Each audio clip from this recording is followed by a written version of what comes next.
자, 그 다음 시간 이제 또 이어서 가볼게요. 계시록에는 네 가지의 비밀이 있어요. 첫 번째는 별의 비밀입니다. 별.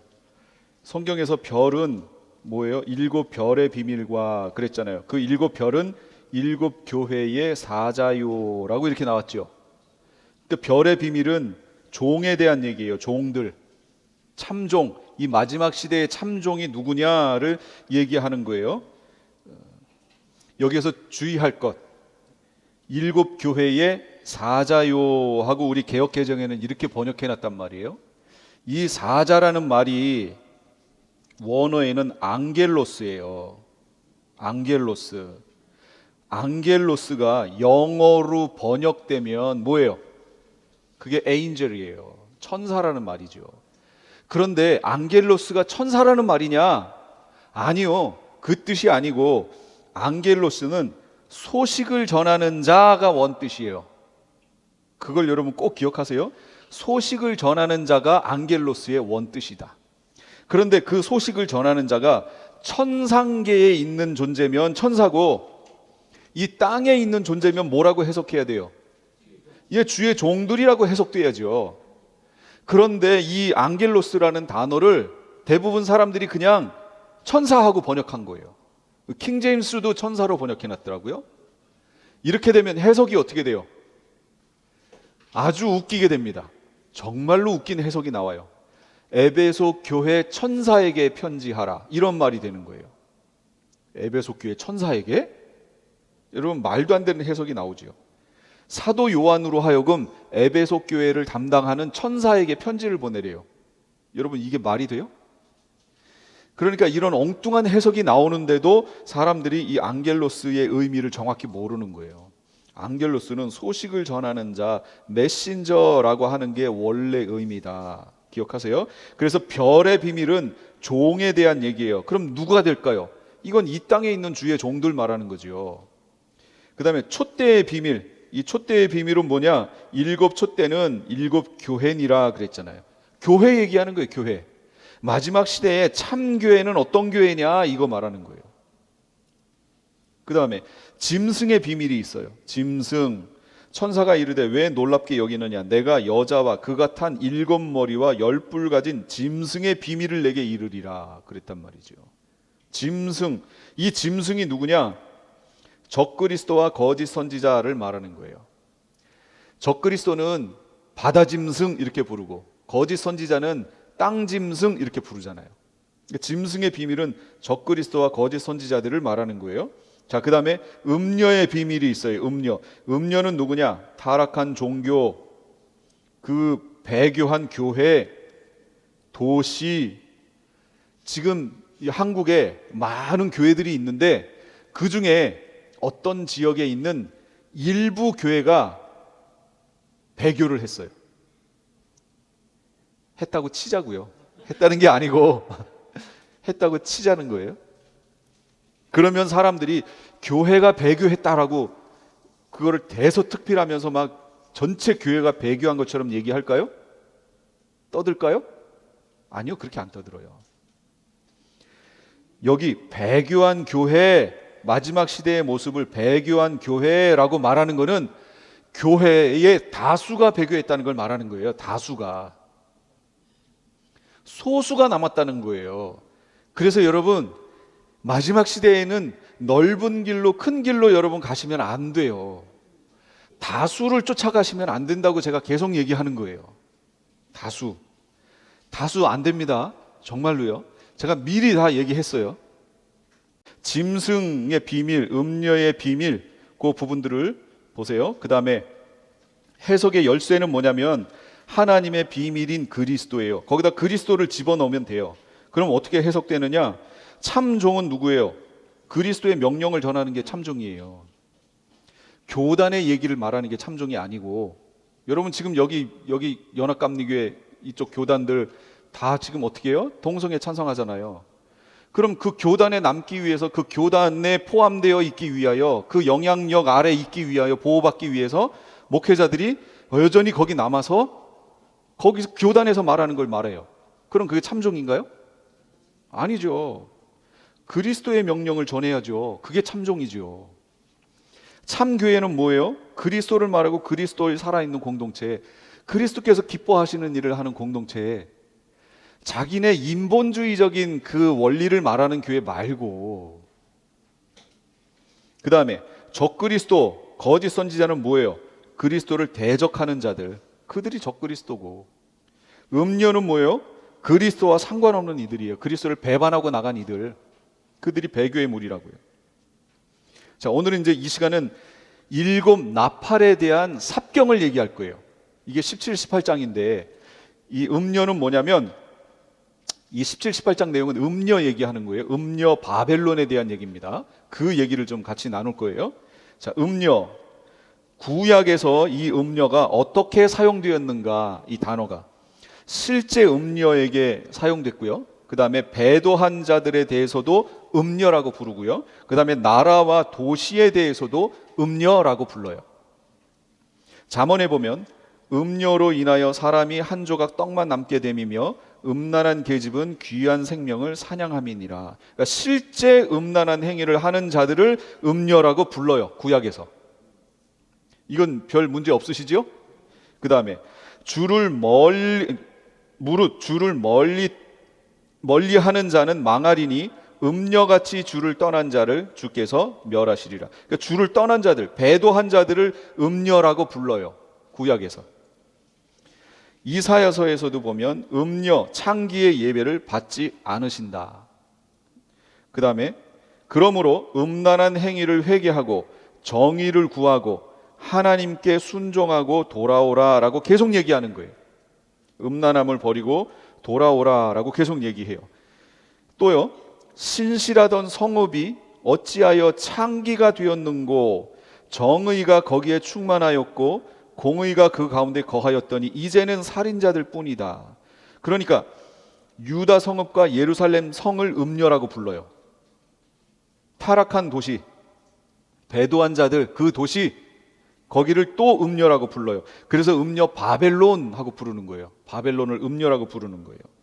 에스겔서에도 보면 남편 대신에 다른 남자들과 내통하고 간음하는 아내, 여호와께서 내게 이르시되 이스라엘 자손이 다른 신을 섬기고 건포도 과자를 즐길지라도 여호와가 그들을 사랑하나니 너는 또 가서 타인의 사랑을 받아 음녀가 된 그 여자를 사랑하라. 음녀가 된 이스라엘에 대한 예언이에요, 이 내용이. 이스라엘이 음녀가 됐다는 거예요. 그리고 또한 유다 나라와 예루살렘 성이 음녀라고 지금 얘기하는 거예요. 구약에서 지금 음녀를 어떻게 표현하고 있는지 보여주는 거예요. 배도한 자들을 또한 음녀라고 얘기하고 실제 음녀를 음녀라고 그래요. 그럼 신약에서는 음녀를 어떻게 표현하고 있느냐? 똑같아요. 창녀와 합하는 자는 그와 한 몸인 줄을 너희가 알지 못하느냐? 실제 음녀 얘기하고요. 그러므로 만일 그 남편 생전에 다른 남자에게 가면 음녀라. 여기에서 말하는 로마서 7장 3절에서 말하는 남편 생전에 다른 남자에게 가는 것, 이게 실제적인 내용도 되지요? 그런데 여기서 지금 로마서 7장에서 말하는 건 바울이 이걸 왜 얘기했냐면 배도하는 자들에 대해서 비유적으로 표현한 거예요. 이 표현이 배도하는 자들. 그 다음에 계시록 17장, 오늘 우리가 읽는 본문에 거기에 나라와 도시에 대해서 바벨론이라고 얘기하잖아요. 그리고 큰 성이라 이렇게 나오죠. 이들을 음녀라고 표현해요. 음녀가 어떻게 등장하나 보세요. 계시록에 보면 일곱 대접을 가진 일곱 천사 중 하나가 와서 내게 말하여 이르되 이리로 오라. 많은 물 위에 앉은 큰 음녀가 받을 심판을 너에게 보이리라. 많은 물 위에 앉은 큰 음녀. 그러니까 많은, 여기서 말하는 물은 많은 백성과 무리와 열국과 방언이다. 이렇게 지금 표현하고 있잖아요. 백성, 무리, 열국, 방언, 이게 많은 물이라고 표현해요. 이 많은 물은 뭘 말하는 거냐면 음녀가 앉아있기에 진리가 아니에요. 비진리를 말하는 거예요. 일반적으로 요한서신에서 물을 말할 때 요한은 그 물을 어디에 비유해서 쓰냐면 진리를 말할 때 썼습니다. 요한은 요한복음에서도 보시고 거기에 보면 진리를 표현할 때 물을 들어서 표현했어요. 그리고 이거 요한서신이잖아요. 요한계시록도. 그러니까 여기에도 바로 요한이 말할 때 물, 진리를 말해요. 그런데 많은 물이에요. 왜 많은 물이에요? 진리가 많아요? 진리는 하나밖에 없을 때 진리라고 얘기하는 거죠. 그런데 많은 물이라고 표현하잖아요. 그럼 이건 진리가 아닌 거지요, 벌써. 너도 진리, 나도 진리 하는 거, 이거 진리가 아니에요. 이걸 바로 교회에서는 배도 현상이라고 얘기하고, 이걸 혼합주의, 종교다원주의, 자유주의라는 이름들로 불리는 거예요. 이런 부분이 혼합됐다는 거예요. 많은 물 혼합됐어요. 종교다원주의, 종교가 기독교로만 구원 얻는 거냐? 아니다. 다른 종교를 통해서도 얼마든지 구원 얻을 수 있다. 이렇게 말하는 거예요. 종교다원주의. 원리가 여러 개다. 우산이 있으면 밑에 우산 대가 있고 위에 꼭지점이 있지만 그 살은 여러 개이지 않느냐? 그러니까 여러 개의 살을 통해서 그 꼭지점으로 다 도달할 수 있다. 종교다원주의. 이 다 혼합주의예요. 이 마지막 시대의 모습이 이거라고요. 마지막 시대의 교회들이 여기에 빠진다고요. 누가? 다수의 교회가 이리로 빠진다고요. 그래서 여기서 헤어나오지 못해요. 마지막 시대 모습이에요, 그게. 그러니까 우리는 어떻게 해야 돼요? 이 원리에 빠지면 안 된다는 거죠. 진리는 하나죠. 그러니까 WCC라든지 이런 데서는 종교회의를 통해서 어떻게 결론이 났어요? 이제 선교사들을 파송하지 않는다. 왜요? 각 나라마다 토속 종교가 있다. 그 사람들은 종교다원주의 원리에 의해서 그 토속 종교로 구원 얻는다. 그런데 우리가 뭐하러 기독교라는 종교를 그 나라에 보내느냐, 선교사를. 그러면 선교사들은 거기 가서 어떻게 해요? 언어 배우랴, 문화, 선교 후원 받으랴. 얼마나 힘들어요. 언어 배우는데 벌써 1, 2년 지나가고 문화 배우는 얼마나 힘들어요. 근데 그렇게 해서 전도를 하더라도 성과가 별로 없잖아요. 그런데 원래 있던 그들 토속 종교로 구원을 얻으면 뭐하러 전도하느냐, 그 얘기예요. 그래서 실제로 WCC에서는 선교사 파송을 이제 안 하기로 했어요. 이게 여러분 마지막 시대 모습이라고요. 마지막 시대 모습을 그려주는 거예요. 그래서 제가 신학교에서 만약에 조직 신학을 가르친다면 서론과 종말론을 먼저 배워야 된다. 왜? 마지막 시대의 모습을 그려줘야죠. 마지막 시대는 그렇게 된다니까요. 그러니까 이게 열린 결말이 아니에요. 이렇게 된다라는 딱 정해진 결말이 있어요. 성경에, 계시록에. 이렇게 될 거예요. 그러니까 여러분 다른 희망 가지시면 안 돼요. 이렇게 될 거라고요.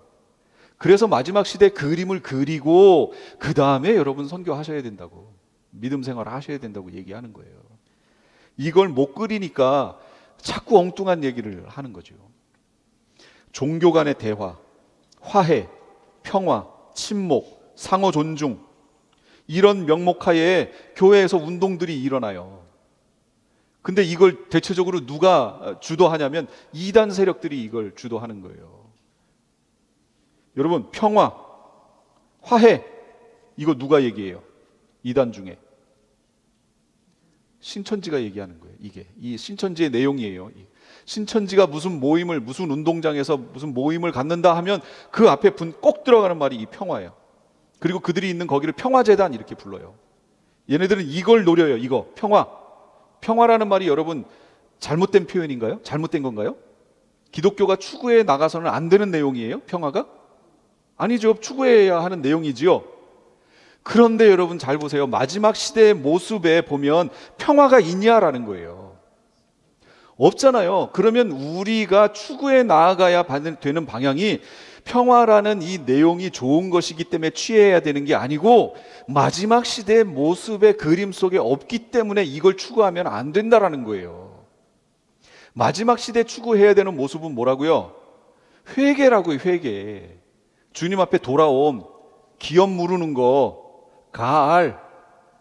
그 가알에서 한 박자 더 나간 게 파다라는 단어의 가알은 그냥 회복됨을 말하는 거고, 파다라는 단어는 구약에 이렇게 두 가지가 있어요. 파다라는 말은 회복되어 그 소유권이 주님께 왔다라는 것까지, 소유권을 강조하는 게 파다라는 단어예요. 그런데 이게 신약에도 두 단어예요. 대속에 대한 표현이. 리트리오라고 하는 게 가라고 똑같은 표현이에요. 그 다음에 이 파다라는 게 아고라조라고 하는 단어예요. 이 아고라조라는 단어는 소유권이 주님 앞에 넘어왔다라는 그 단어를 표현한 거거든요. 이런 표현들을 통해서 우리 가운데 주님이 원하시는 게 마지막 시대에는 회개라고, 회개. 돌아와야 된다라는 거. 근데 평화를 얘기하고 있어요. 그러면 일반적인 사람들은 얘기하겠죠. 평화 얼마나 좋아요. 신앙이 없는 사람들은 평화 하니까 신앙이 없는 사람들도 거기에 포함돼요. 평화를 주장하니까 얼마나 좋아요. 거기 들어와요. 때가 이르리니 사람이 바른 교훈을 받지 않고 귀가 가려워서 자기의 사욕을 따를 스승을 많이 두고 또 그 귀를 진리에서 돌이켜 허탄한 이야기를 따르게 된다. 때가 되면 그렇게 된대요. 이게 마지막 시대 모습이에요. 그러면 마지막 시대 모습을 아는 사람들이 어떻게 살아야 하는지 그림을 잘 그려야죠. 음녀가 등장합니다. 곧 성령으로 나를 데리고 광야로 가니라. 거기서 봤는데 여자가 붉은 빛 짐승을 탔대요. 여자가 붉은 빛 짐승을 탔어요. 모습을 생각해 보세요. 붉은 빛 짐승은 짐승을 말하는 거예요. 여러분 여태까지 배우셨던 적그리스도 말하는 거예요. 그 적그리스도의 등에 여자가 탔어요. 이 여자를 음녀라고 부르는 거예요. 그러니까 음녀가 짐승의 등에 업혔어요. 지금 그 장면을 말하는 거예요. 짐승이, 다른 말로 우리식으로 표현하면 짐승이 음녀를 등에 업었다라는 말이에요. 적그리스도와 거짓 선지자가 배도한 무리의 세력들과 종교 기구를 등에 업고 등장했다는 걸 말하는 거예요. 배도한 무리, 그 세력들하고 종교 기구를 등에 업고 적그리스도가 등장했다는 걸 지금 말하는 거예요. 이 광경, 마지막 시대 모습이에요. 장소가 어디냐? 예루살렘이에요. 그래서 이 적그리스도가 그가 한 일해 동안의 언약을 굳게 맺고 등장해요. 7년 평화조약, 이걸 맺고 등장한다고요. 그래서 마지막 시대 모습을 여러분 잘 그리셔야 돼요. 그려놓고 있어야 놓치질 않아요. 음녀, 또 내가 본 그 여자는 땅의 왕들을 다스리는 큰 성이다. 이건 옛날 말이고 지금으로 말하면 큰 도시다, 그 얘기잖아요. 그래서 음녀는 또 도시를 말하는 거예요. 아까 음녀를 말할 때 구약이나 신약이나 실제 음녀를 음녀라고 하고 배도한 무리를 음녀라고 하고 그 도시도 음녀라고 표현했잖아요. 여기 지금 도시 말하잖아요. 그 도시도 땅의 왕들을 다스리는 큰 여자, 음녀다 표현하는 거예요. 구약에서 예루살렘이 음녀였듯이 마지막 때도 도시를 중심으로 음녀가 형성돼요. 그 음녀들의 어미 역할을 하는 큰 음녀의 성이 따로 있어요. 하나가 있어요. 그게 뭐냐? 그게 짐승이 거기에 자리 잡을 거라고요. 그의 이마에 이름이 기록됐는데 비밀이라, 큰 바벨론이라, 이거 성 말하는 거죠. 큰 바벨론이라, 땅의 음녀들과 가증한 것들의 어미다. 그래서 여러분 구약 성경에 보면, 구약 선지서들에 보면 바벨론 얘기에서 끝나요. 바벨론, 거기에서 해방되는 내용으로 끝난다고요. 성경이, 구약 성경. 여러분 잘 보세요. 소선지서 끝에 부분이 어디서 끝나요? 바벨론에서 해방되어 돌아온 장면에서 끝나잖아요. 그 다음부터 성전 짓고 살아야 되는데 성전 짓고 살지 않는 학계라든지 그 장면, 그거 얘기하다가 말라기로 넘어가서 거기에서 끝나버리잖아요. 바벨론에서 끝난다니까요. 그럼 구약 성경이 왜 바벨론에서 끝날까? 여러분 생각해 보셔야 돼요. 근데 왜 신약 성경도 또 바벨론 얘기에서 끝날까? 이게 예언적 원근 통시법이라는 거예요. 그러니까 구약에서 영생을 얻는 줄 알고 상고하거니와 이 성경이 내게 되어 증거하는 것이다. 구약의 선지자들과 예언자들이 회복의 때를 예언했다고 그랬잖아요. 근데 지금 여러분, 지금 회복 안 됐죠? 회복의 때가 언제예요? 주님 오실 때. 마지막 시대 예언하고 있네요. 이 예언자들도, 구약 예언자들도. 첫 번째는 그들의 포로기 때의 모습을 예언하는 거지만 1차. 근데 본질적으로는 마지막 시대를 예언하고 있다는 거예요. 예언자들이, 선지자들이. 그래서 바벨론으로 끝나요, 성경이. 이 관점을 알고 여러분 이제 구약에 있는 선지서들을 읽어보세요. 그럼 마지막이랑 연결이 돼요, 모습이. 자, 음녀, 진노의 포도주로 말미암아 만국이 무너졌고 또 왕들이 그와 더불어 음행했다. 땅의 상인들도 그 사치의 세력으로 치부하였다. 여러분 여기 치부하였다라는 거는 부를 축적했다, 그 말을 하는 거예요. 그러니까 여기에 보세요. 이 음녀하고 땅의 왕들이 더불어 음행했고요. 또 하나는 땅의 상인들도 이들과 함께 치부했어요. 부를 축적했어요. 이게 무슨 얘기냐? 큰 성 바벨론이 무너지는 이유예요. 다시 말하면 음녀가 망하는 이유예요. 뭐냐면 음란한 행위를 했어요. 이 음란한 행위가 교회에서는 어떻게 나타나느냐? 배도와 혼합이라는 형태로 나타나는 거예요. 배도하고 혼합주의 형태. 지금 교회에 배도와 혼합주의 형태가 나타나고 있다고요. 그런데 이게 다수라고요. 이게 다수. 이게 한국교회의 큰 교단들이 이걸 다 추구하고 있다고요, 지금. 땅의 왕들의 음행이 있어요. 땅의 왕들의 음행. 여러분 이것도 주의하셔야 돼요. 땅의 왕들의 음행이라고요? 이건 뭐냐면 정치하고 종교가 유착하는 거예요. 정교가 유착하는 거예요. 그래서 지금 모습을 보라는 얘기예요. 지금 모습을. 정치하고 종교가 유착되어 지금 나가고 있잖아요. 저는 이 부분에 대해서 할 얘기가 좀 많은데 나중에 저희 교회 성경적 세계관, 제가 세계관 얘기는 이미 해놨어요. 우리 그 유튜브에 보시면 다 나와 있습니다. 그런데 제가 요즘 상황을 보면서 하나를 추가해야 되겠다 하는 생각을 해요. 뭐냐면 저는 성경적 세계관 이렇게 얘기하는데 일반적으로는 기독교 세계관 이렇게 얘기해요. 그래서 기독교 세계관 패러다임 쉬프트라고 제목까지 정해놨어요. 제가 미리 기독교 세계관 패러다임 쉬프트라는 제목으로 한번 언제 설교를 하려고 그래요. 지금 한국교회의 기독교가 어떻게 행동하고 있는가? 패러다임에 문제가 있어요. 아까 제가 전제라는 걸 얘기했죠. 전제가 잘못되면 그 다음부터는 다 잘못된 거예요. 시작을 잘못했기 때문에 단추 시작을 잘못 꿰면 그 다음부터는 다 잘못되는 거예요. 마지막 시대 모습이 뭐라고요? 정치와 종교가 유착된 거예요. 이게 마지막 시대 모습이라니까요. 그러니까 여러분 꼭 좀 보세요. 성경을 마지막 시대 모습을 그리고 보시라고요. 상인들의 치부가 있어요. 경제와 종교가 유착해요. 경제가 종교하고 유착돼서 돈 버는 데 사용되는 거예요. 이게 마지막 시대 모습이라고요. 이 사람들은 여자와 더불어 더럽히지 아니하고 순결한 자라. 계시록 14장 4절 14만 4천 얘기예요. 하나님의 종들 얘기예요. 이 하나님의 종들은 음녀와 더불어 더럽히지 않았어요. 그리고 순결해요. 마지막 시대에 사용될 하나님의 종들 말하는 거예요. 종들의 모습. 교회가 이 세상을 바꿔나가야 돼요. 그런데 이 세상 원리로 여러분 전제를 가지고 이 세상을 보면 어떻게 바꿔나가요? 음녀의 최후, 음녀는 어떻게 되느냐? 토사구팽돼요. 필요할 때는 쓰여지고 필요 없을 때는 버려져요. 이게 음녀의 종말이에요. 내가 본 이 열불과 짐승은 음녀를 미워하여, 아까는 어떻게 등장했죠? 뚱이 없고 등장했죠. 그 배후 세력을 이용해서 자기의 정치 세력을 키우기 위해 등장했던 거 아니에요? 그거에 배도한 교회가 사용된 거예요. 근데 이제 어떻게 된다고요? 자기가 이제 힘을 얻었어요. 근데 자기가 힘을 얻었는데 이 힘을 얻은 짐승을 사사건건 건들고 넘어지는 이들이 누구예요? 이 음녀의 무리예요.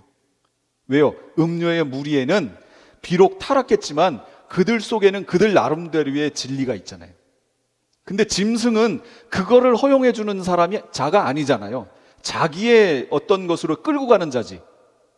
독재하는 자잖아요. 그러니까 이 음녀를 미워하여 망하게 해요.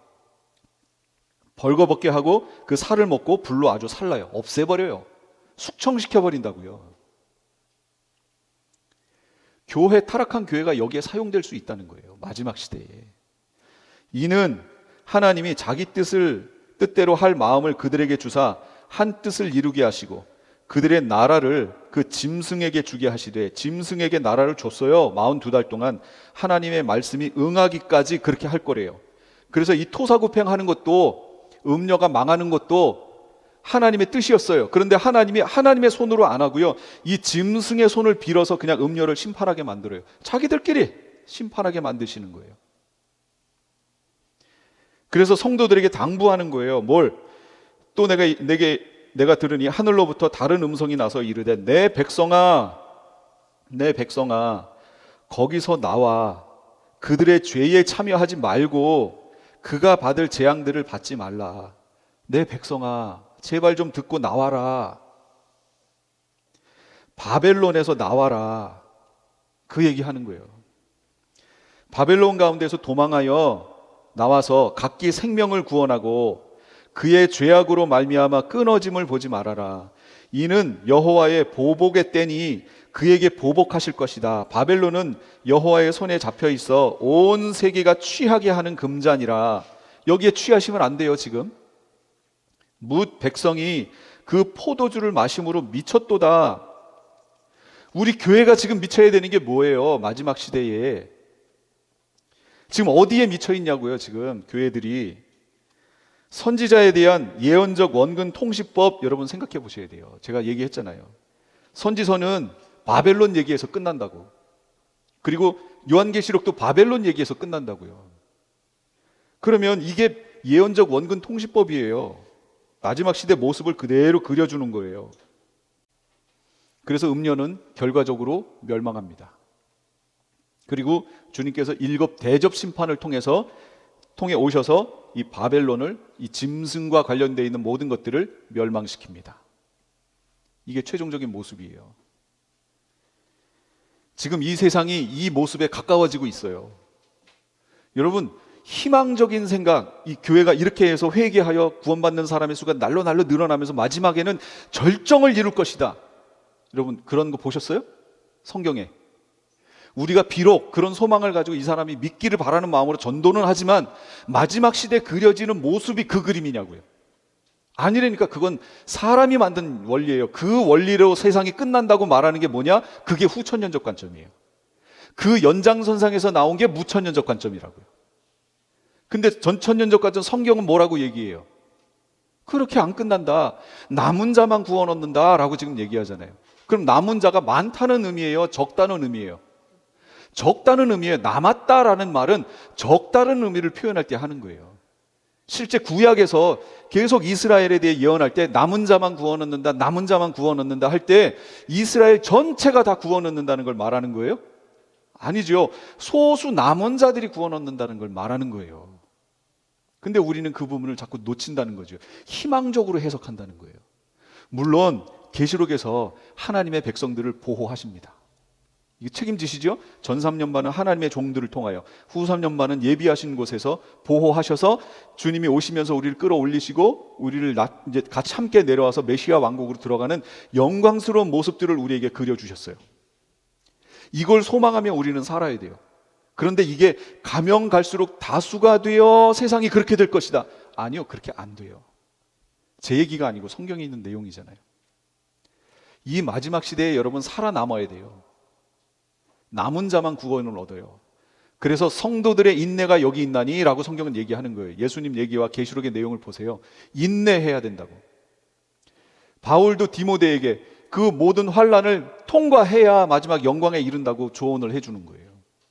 성경 전체는. 자, 마지막 시대의 흐름에 대해서 제가 여기서 그림으로 그렸어요. 이걸 제가 이제부터 설명을 드릴게요. 전 3년반이 어디냐면 여기에서부터 여기까지가 전 3년반이에요. 여기가 전 3년반이에요. 자, 그런데 황충의 환란이 여기서 있잖아요. 이 부분. 여기에 황충의 환란이 있어요.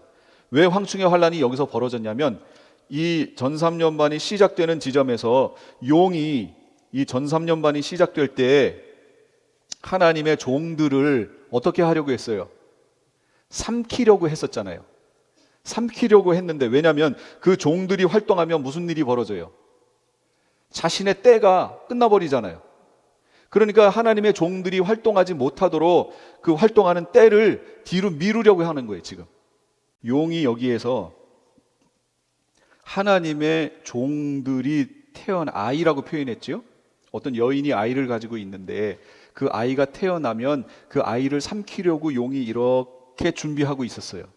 그런데 왜 삼키지 못했다고요? 미가엘이 전쟁을 하러 하늘에서, 영적인 전쟁이죠. 이거 다 천사들이니까, 천사들의 무리니까 전쟁을 하러 왔단 말이에요. 그러니까 이 미가엘하고 전쟁을 하는 바람에 밑에 서 있는 여인이 아이를 낳으려고 할 때 이 아이를 삼키지 못했어요. 이 아이가 누군데요? 이게 하나님의 종들. 그래서 계시록 7장에 가면 하나님의 종들의 이마에 인치기까지 어떻게 하라고요? 나무나 풀들이나 이거 해야지 말라 그랬잖아요. 인치는 그 단계, 그거를 용도 알아요. 그래서 지금 이 시대가 하나님의 종들을 찾아서 그들을 준비시키고 그들에게 이마에 인치는 단계라는 걸 지금 알아요. 용이. 우리는 모르는데 용은 더 잘 알아요. 이 타락한 세력들은 이미 지금이 어떤 시대라는 걸 알아요. 그래서 예수님이 오셨을 때도 어떻게 했어요? 때가 되지 못하여 벌써 오셔서 우리를 괴롭게 하려고 오셨습니까? 이렇게 얘기하잖아요. 때에 대한 인식을 이들은 갖고 있어요. 우리는 때를 모르는 거예요. 지금 때를, 교회가. 성경은 다 가르쳐 줬는데. 이러고 있다가 미가엘이 와서 밑으로 떨어져서 더 이상 하늘에 있을 곳을 얻지 못하고 이 땅으로 떨어집니다. 무적행의 열쇠를 받아서 밑으로 떨어졌죠. 내려와서 바로 황충의 환란이라는 것을 여기서 시행해요. 이 기간이 그 기간이에요. 황충의 환란이 시행됐어요. 이 기간 동안에 밑으로 내려와서 보니까 아이를 낳은 여자가 있는 거예요. 아이를 낳은 여자가 누구예요? 교회잖아요. 마지막 이 때에 깨어있는 교회를 말하는 거예요. 이 교회는 크지 않아요. 제 생각에. 클 수도 있지만 일반적으로 그렇지 않아요. 그 교회에서 하나님의 종들이 배출돼요. 마지막 시대를 얘기해 줘야 되는 종들이 배출돼요. 지금이 그 시대예요. 그것 때문에 지금 이 계시록 하는 거예요, 여러분. 일반 성도를 막 다 깨워서 이거 하는 게 아니에요. 지금 이거 하는 게 하나님의 종들 깨우려고 하는 거예요. 그러니까 여러분들이 마지막 시대에 하나님의 종들이 되셔야 돼요. 마지막 시대 여러분 주변에 있는 이들을 깨우는 역할을 하셔야 된다고요. 나만 듣고 끝나는 거 그거 하시면 안 돼요. 하나님의 종들을 택할 때 이때 용이 하나님의 종들을 건드리지 못하고 결국은 밑으로 떨어져 황충의 환란이 시작됐는데 밑에 와서 보니까 하나님의 종들을 배출했던 교회들이 있는 거예요. 그래서 그 교회를 핍박해요. 무엇으로? 황충의 환란으로. 그러니까 교회는 그 황충의 환란을 다 받아요. 누구만 안 받아요?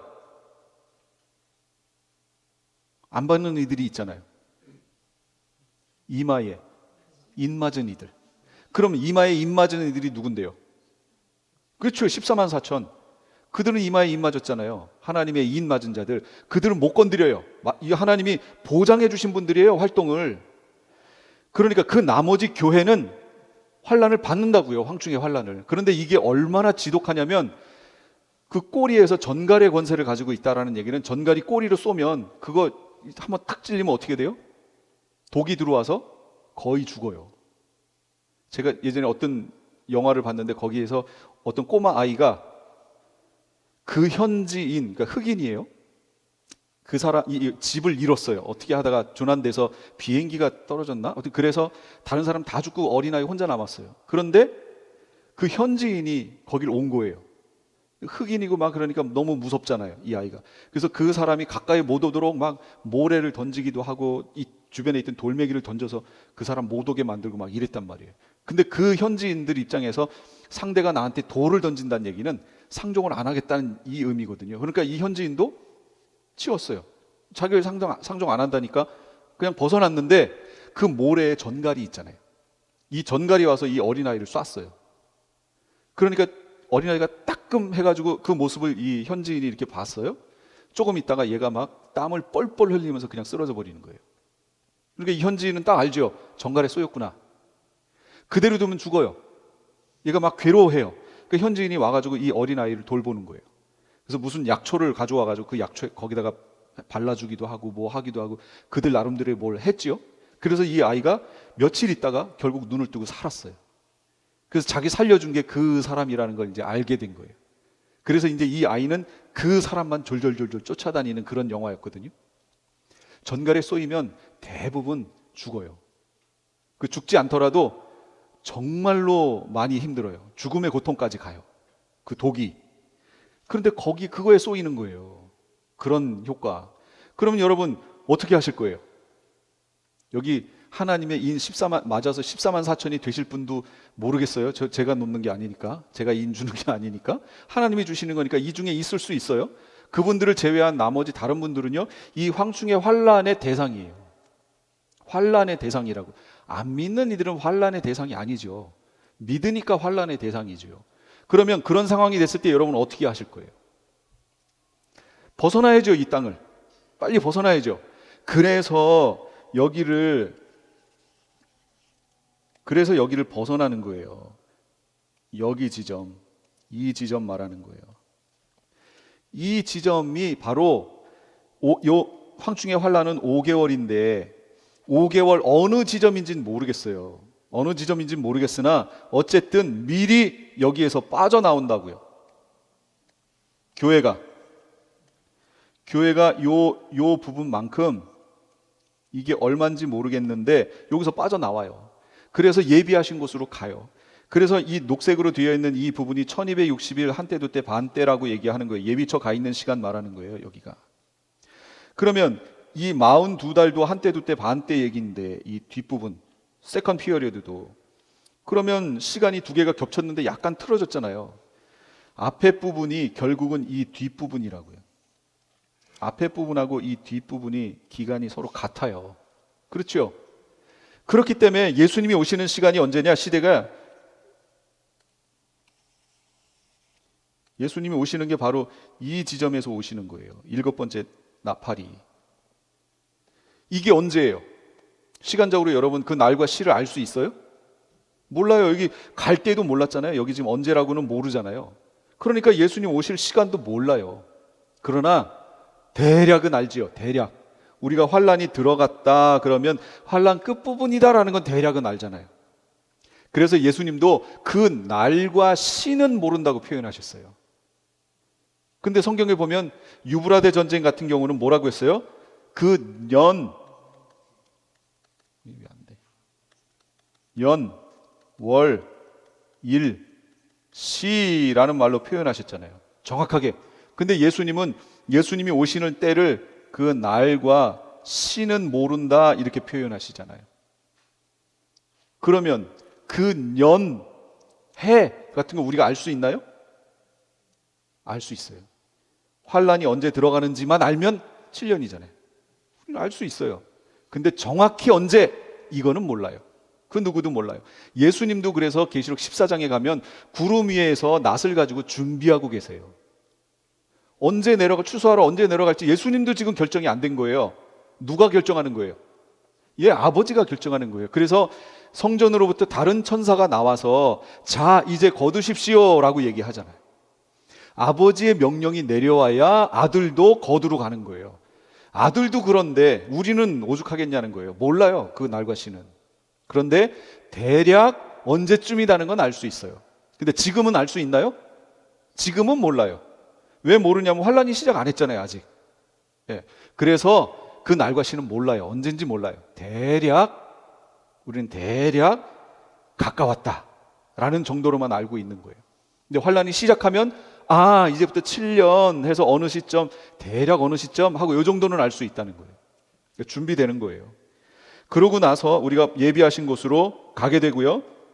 예비하신 곳으로 간 후에 우리를 하나님의 종들이 예비하신 곳으로 우리를 인도해요.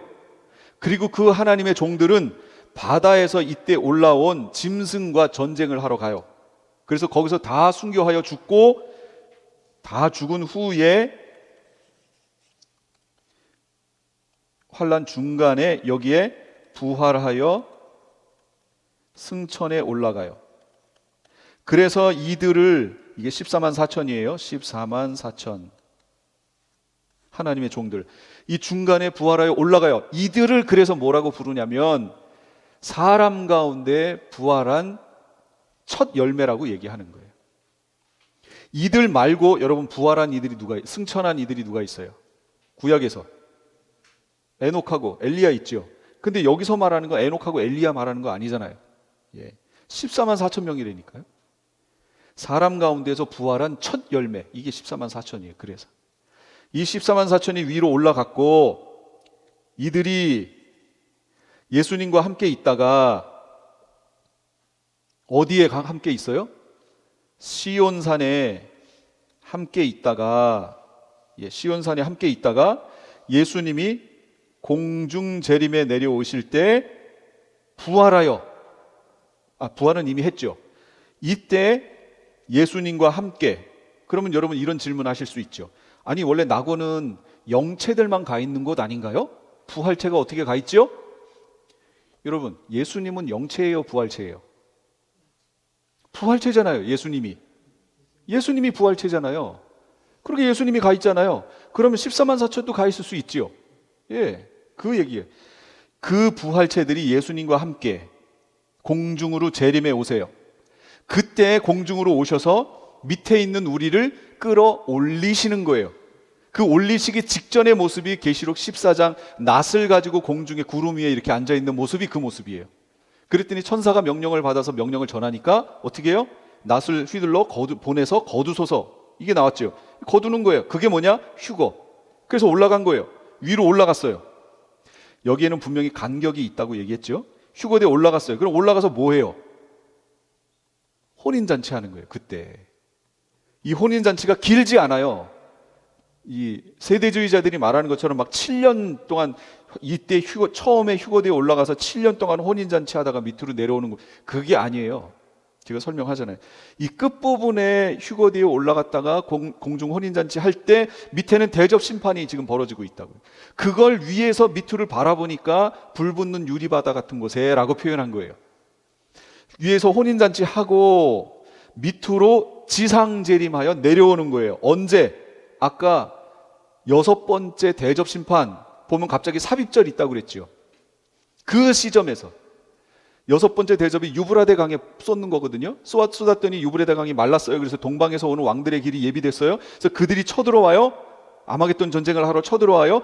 그때 삽입절이 있었잖아요. 옷을 빨고 준비하는 사람들에 대해서 복이 있을 것이다 라고. 그래서 남은 이스라엘이 그때 그렇게 하고 준비하고 있어야 돼요. 남은 이스라엘은 그때 어떻게 해야 되느냐? 산으로 도망해야 되는 거예요. 그들이 말하는 산은 어디예요? 감람산 말하는 거예요. 그 감람산으로 왜 뛰어야 돼요? 무조건 뒤도 안 돌아보고 무조건 감람산으로 뛰어야 돼요. 왜냐하면 예수님이 거기로 재림하실 거거든요. 그때에 지금 휴거대에 올라갔던 이들, 여기 부활 승천했던 하나님의 종들, 순교자들까지 천사들과 함께 거기로 다 내려오는 거예요. 그게 이제 예수 재림하시는 모습이에요. 그런데 여기에 보면 후 3년반은 분명히 1260일인데 다니엘서에 보면, 지금 우리는 다니엘서를 안 했어요. 다니엘서 끝에 가면 뭐라고 마지막 장에 얘기를 하냐면 1290일을 지나 1335일에 이르는 자는 복이 있다, 이렇게 표현해요. 1290일이니까 후 3년 반 끝나는 지점이 1260일. 그럼 1290일이면 여기에 30일 플러스지요. 한 달 플러스 됐죠. 그 다음에 1335일이니까 45일이 플러스 돼요. 45일. 그럼 이게 뭐냐? 여기 말하는 이 7년 환란은 끝나는 지점에서 30일 포함되어 있는 이 지점이 바로 일곱 대접 심판이 내려지는 지점이요. 마지막 45일이라고 하는 그 지점이 베드로 후서에 나와 있는 불로 태워지는, 완전히 정결케 되는 이 지구. 지금 어마어마한 그 시체들이 이 땅에 널려 있죠. 1200 스타디온에 퍼졌다 그랬잖아요. 1200 스타디온. 몇십억이 지금 다 죽은 그 시체들이 지구상에 널려 있잖아요. 그럼 하나님이 어떻게 해야 돼요? 메시아 왕국으로 지금 들어가야 되는데 시체가 널려 있는 게 메시아 왕국이에요? 그럴 수 없죠. 그래서 그런 메시아 왕국과 합당하지 않은 그 모습들을 하나님이 태워버리시는 시간, 다시 말하면 메시아 왕국을 준비하시는 시간, 이게 45일로 주어져 있는 거예요. 그래서 그 기간을 다니엘서에 보면 1290일을 지나 1335일에 이르는 자는 복이 있다라고 얘기하는 거예요. 거기까지 오면 어디로 가느냐? 메시아 왕국으로 들어가는 거예요. 그래서 복이 있는 거예요. 지금 우리 휴거대에 올라갔다가 내려온 사람들, 부활하여 승천에 올라갔다 내려온 순교자들의 무리는 이 안으로 다 들어가요. 그래서 메시아 왕국에 가서 씨의 역할과 왕의 역할을 해서 메시아 왕국이 펼쳐집니다. 그런데 여기에 생각지도 못한 한 부류의 존재들이 여기 또 같이 들어가요. 첫째는 이스라엘은 당연히 들어가겠죠. 다니엘서는 이스라엘에게 쓰여진 거 아니에요. 이스라엘은 휴거한다고요? 안 한다고 그랬죠. 그러면 이스라엘은 지금 쭉 갈 거 아니에요. 계속. 그럼 이스라엘은 여기까지 가야 돼요. 그래서 1335일에 이르는 자, 거기까지 이르러야 돼요. 이스라엘은 이쪽 방향 1335일까지 이르러야 돼요. 그래야 이스라엘은 그 안으로 들어가는 거예요. 메시아 왕국으로 이르러야 돼요. 그럼 지금 이 안에 들어가는 사람들이 몇 명 있어요? 어떤 종류예요? 첫째, 14만 4천이라고 하는 순교하여 들어간 하나님의 종들, 그 다음에 휴거하여 갔던 이들, 또 이스라엘 들어갔죠. 벌써 이 세 부류가 들어갔어요. 또 한 부류가 들어가요. 또 한 부류가. 요거는 다음 시간에. 또 한 부류가 들어가요. 이 부류는 안 들어갔으면 더 좋았을 걸. 그런데 하나님이 이 또 한 부류도 집어넣어요. 이유가 있어요. 이유가. 그래서 요건 메시아 왕국 부분을 말씀으로 풀어야 되니까 말씀 안에서 이 부분을 해결해야 돼요. 이사야서에 보면 나오고 스가랴서에도 나와요. 그리고 나서 메시아 왕국이 시작되고 메시아 왕국에서 1000년 동안 있다가, 그러면 이때까지 있었던 짐승들은 어떻게 돼요? 짐승, 바다 짐승, 땅 짐승 어떻게 될까요? 그 존재들은 하나님이 불못에 넣어버려요. 불못에. 원래 불못은 부활체가 들어가는 곳이에요. 부활체라는 것은 육체를 입고 들어가는데, 문제는 최종 판결을 받아야 들어가는 게 불못이잖아요. 근데 이 짐승들은 최종 판결을 안 받았는데 메시아의 진노가 얼마나 심하셨든지 이들을 집어다가 그냥 불못에 넣어버려요. 용은요, 용은 불못으로 안 들어가고 여기 황충의 환란을 할 때 이들이 어디서 나왔다고 그랬죠? 무저갱에서 나왔잖아요. 무저갱이 벼지요. 지금 거기서 다 나왔으니까. 용은 잡아다가 이 무저갱에다가 집어넣어요. 용은. 그래서 무저갱은 임시 장소예요. 임시. 하나님의 뜻이 마지막에 성취될 때까지 존재하게 될 임시 장소예요.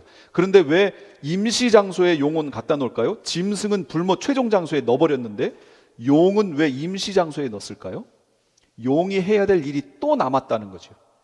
예, 할 일이 남았어요. 요건 이제 다음 시간에 이런 부분들을 할 겁니다. 이스라엘은 알리야하여, 지금 알리야하는 단계지요. 알리야라는 것은 고토로, 옛날 땅으로, 이스라엘 땅으로 돌아가자라는 운동이에요. 그래서 지금 이스라엘이 알리야해서 돌아가고 있잖아요. 이스라엘 땅으로, 이스라엘 유대인들이. 그런데 지금 반수 이상이 돌아갔어요. 반수 이상이 돌아갔는데 지금 우크라이나 전쟁이라든지 유럽에서의 그 복잡한 상황 때문에 유대인들이 여기 이렇게 있다간 안 되겠다 해서 다 알리야하여 지금 이스라엘로 거의 돌아갔어요. 남은 건 어디냐면 미국하고 캐나다예요. 미국하고 캐나다에 남아있는 유대인들 무리가 가장 커요. 이 무리가. 그런데 이게 반수는 아닌데 반수에 거의 근접하게 가까운 무리가 여기 남아있어요. 그런데 성경에 보면 이 무리를 하나도 남김없이 주님께서 다 부르신다고 그랬어요. 고토로. 그러니까 이 무리들이 빨리 가야 돼요. 이스라엘로 돌아가야 돼요. 그래야 마지막 시간표가 흘러가요. 그런데 이 사람들이 여기가 좋사오니, 여기가 좋지 무슨 이스라엘이 뭐가 좋아요. 여기가 좋으니까 여기 남아 있으려고 애를 쓰는데, 그럴 때 하나님의 방법이 뭐라고요? 이스라엘 사람들은 어떻게 하면 움직여요? 두들겨 패면 움직여요.